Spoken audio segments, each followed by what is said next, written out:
अस्सलाम वालेकुम जी, अपने चैनल में आपको खुशामदीद कहता हूँ। पहली दफ़ा अगर चैनल पे आए हैं तो चैनल को सब्सक्राइब कर दें, साथ घंटी के निशान को दबा दें।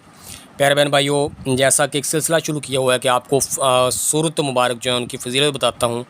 आज हम फ़जीलत आयतुल कुर्सी के बारे में बात करेंगे। आयतुल कुर्सी सिपारा 3 रुकू 2 में दर्ज है। इबलीस 3 दफ़ा अपनी ज़िंदगी में शदीद रोया। एक तो जब रसूल पाक सल्लल्लाहु अलैहि वसल्लम का ज़हूर हुआ, दूसरी दफ़ा जब सूरत फातिहा नाज़िल हुई और तीसरी बार जब आयतुल कुर्सी उतरी तो इबलीस समंदर में बहुत देर तक गोता लगाकर छुप रहा। उसका एक ख़ास कबीला बाहर रोता रहा। जब वो मुद्दत के बाद समंदर से बाहर निकला तो उन्होंने दरियाफ़्त किया, ए हमारे सरबराह, तो इतनी देर समंदर में क्यों छुप रहा? तो उसने कहा कि मैं इस गम से रोता रहा हूँ कि रसूल पाक सल्लल्लाहु अलैहि वसल्लम की उम्मत ने दोज़ख में नहीं जाना। यानी आयतुल कुर्सी की इतनी फ़जीलत है। और यही भी सच है कि जो शख्स फ़र्ज़ नमाज के बाद एक बार आयतुल कुर्सी पढ़ता है तो इंशाअल्लाह हमारा ये यकीन है कि वो जन्नत में ज़रूर जाएगा। प्यारे बहन भाइयों, दूसरा वाक़या जो आपको बताता चलो, एक बार जनाब बाबा जी ने सुना है कि एक यमन सौदागर आयतुल कुर्सी का आमल था। अब आमल बनने के लिए ये होता है लाजमी कि आप रोज़ाना आयतुल कुर्सी को अपने मामूल में रखें, आयतुल कुर्सी को रोज़ाना पढ़ा करें। चलो ज़्यादा बार नहीं पढ़ सकते तो हर नमाज के बाद तो एक दफ़ा लाजमी पढ़ा करें ना। वो ये जो सौदागर था, सौदागर बसरा में गया, मकान की बहुत तलाश की। मैं आपको मुख्तसर सुनाता हूँ, लेकिन उसको मकान ना मिला कर एक मकान मिल गया। वो मकान जो वीरान था, ठीक है। उस का कहना था वहाँ के जो लोग थे कि उस मकान में एक जिन रहता है, वो जो भी इस मकान में जाता है वो जिन जो है उसको मार डालता है। सौदागर ने कहा मुझे ये मकान ज़रूर दे दे, मुझे इस जिन का कोई ख़तरा नहीं। लेकिन मालिक ने उसे दोबारा नसीहत की, मगर फिर वो ना माना। उसने अपनी यानी ज़िद की और मकान को किराए पर ले लिया। जब वो मकान में किराए पर उसने ले लिया, उसने बसेरा कर लिया, रहने रख गया। अब इशा की नमाज़ के बाद वो सोने के लिए तैयार हुआ। सोने लगा तो एक बहुत बड़ा जिन डरावनी शक्ल में दौड़ता हुआ आ रहा था। लेकिन जाकर समझ गया कि ये वही जिन है जिसका जिक्र लोग करते हैं।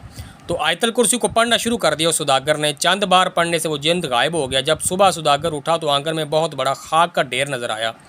सौदागर ने अपने दोस्तों से कहा कि ये जिन आयतुल कुर्सी की बरकत से जलकर खाक हो गया।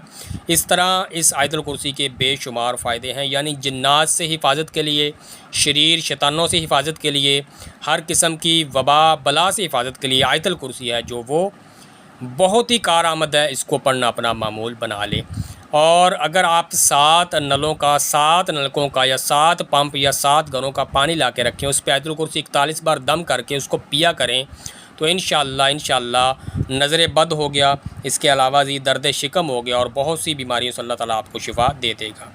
अब इसके जो तीसरे फ़ायदा की तरफ चलते हैं। अगर किसी गाय भैंस दूध से इनकार करती है, बाज़ दफ़ा गाय या भैंस दूध से इनकार करती हैं तो उसको नज़र लग जाती है, आटे का पेड़ा बनाएं, उसके ऊपर आयतुल कुर्सी 3 बार पढ़कर दम करें, गाय या भैंस को खिला दें तो इंशाअल्लाह नज़र बद जाती रहेगी। इस तरह अगर किसी इंसान को भी नज़र बद लग गई है तो उसको भी चाहिए कि इसी तरीके से, वो पेड़ा तो नहीं खा सकता, किस चीज़ पे दम करके उसको खिलाएं तो इंशाअल्लाह नज़र बद के लिए आयतुल कुर्सी बहुत ही मुअस्सर साबित होगी।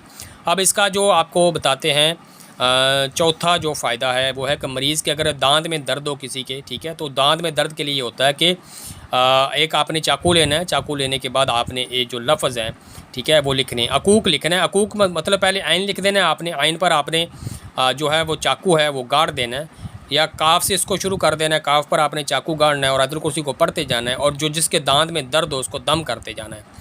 लफ्ज़ आखिरी तक जब आप पहुँचेंगे, आखिरी काफ तक पहुँचेंगे तो इंशाअल्लाह वो मुकम्मल सेहतयाब हो जाएगा जिसके दांत में दर्द होगी। इस तरह आप जिस्म में कहीं भी दर्द हो तो इस अमल को दोहरा सकते हैं।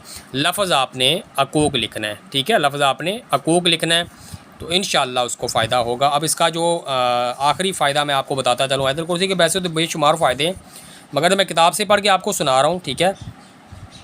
प्यारे बहन भाइयों, आयतुल कुर्सी जो है इसको रोज़ाना पढ़ना अपना मामूल बना लें। इसका ये फ़ायदा है, अगर कोई दुनिया की नज़रों में मकबूल होना चाहे तो और हर मर्ज़ से महफूज रहना चाहे तो पाक साफ़ कपड़े पहनकर नमाज इशा के बाद जहाँ रोशनी न हो वहाँ बैठकर अपने इर्द गिर्द चाकू से आयतुल कुर्सी का हिसार लगा के चंद बार दुरूद पाक पढ़ें, आयतुल कुर्सी 1000 बार पढ़ें। इस तरह 41 दिन करता जाए। उम्मीद है इंशाअल्लाह अमल दुनिया की नज़रों में मकबूल होगा और हमारा बारहा का तजर्बा है। यानी दुनिया की नज़रों में मकबूल व मशहूर होना चाहते हैं, आयतुल कुर्सी की ज़कात अदा करना चाहते हैं, आयतुल कुर्सी पढ़ने वाला इंशाअल्लाह बहुत से फ़वाइद हासिल कर लेता है। ये तो मुख्तसर यहाँ पे किताब में लिखे हुए हैं जो मैंने आपको बताए हैं। आयतुल कुर्सी के वैसे भी बहुत सारे फ़ायदे हैं। आयतुल कुर्सी को पढ़ना अपना मामूल बनाएं, सुबह भी पढ़ा करें, शाम को भी पढ़ा करें। इंशाअल्लाह इससे आपको बहुत सारे फ़ायदे हासिल होंगे। और लास्ट में इसका उन्होंने ज़कात का तरीका भी बता दिया है, किस तरह इसकी ज़कात अदा करनी है आपने। यानी 1000 बार पढ़नी है, अवला दरूद पाक पढ़ना है। और ये पढ़ना थोड़ा मुश्किल तो होता है, मगर जब कोई इसको पढ़ लेता है, इसकी ज़कात अदा कर लेता है, तो इंशाअल्लाह उसको इससे बड़े फ़ायदे हासिल होंगे, लोगों की नज़रों में मकबूल हो जाएगा, लोग उसकी इज़्ज़त करेंगे। ये थी आज की वीडियो, उम्मीद है पसंद है। पसंद की सूरत में लाइक कर दें। अगर पढ़ने में, बोलने में, बताने में कहीं गलती होगी, आप तमाम को गवाह बना के अल्लाह ताला से माफ़ी चाहूँगा। प्यारे बहन भाइयों, अस्तगफिरुल्लाह पढ़ूँगा और आपसे ही माफ़ी चाहूँगा। इसी के साथ आप तमाम से इजाज़त चाहूँगा। दुआओं में आपने याद रखना है। अल्लाह हाफ़िज़, अल्लाह निगहबान।